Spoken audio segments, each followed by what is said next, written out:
ನಿಧಾನವಾಗಿ ಎರಡೂ ಕೈಗಳನ್ನು ತೆಗೆದುಕೊಳ್ಳುತ್ತಾ ನಿಮ್ಮ ದೇಹದ ಹಿಂದಿನ ಭಾಗಕ್ಕೆ ಹೆಬ್ಬೆರಳನ್ನು ಬೇರಾಗಿಸಿ ಹಿಡಿದಿರಬೇಕು. ದೇಹದ ಕೆಳಭಾಗ ಬಾಗುವುದು ಬೇಡ, ಮೊಳಕಾಲುಗಳು ಅವುಗಳು ಸ್ಟ್ರೇಟ್ ಆಗಿ ಇರಬೇಕು.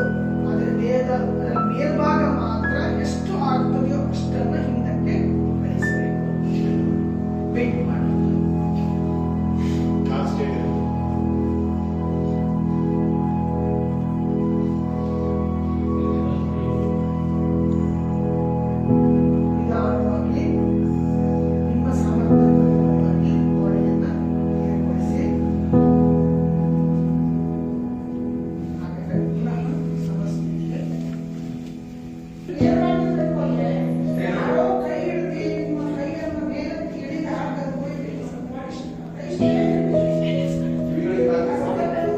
ಉಜ್ವಲ್ ನೋಡಿ ಹೆಂಗ್ ಬ್ಯಾಲೆನ್ಸ್ ಮಾಡಿದಾರೆ, ಎಷ್ಟು ಭಾರ ಇದ್ರು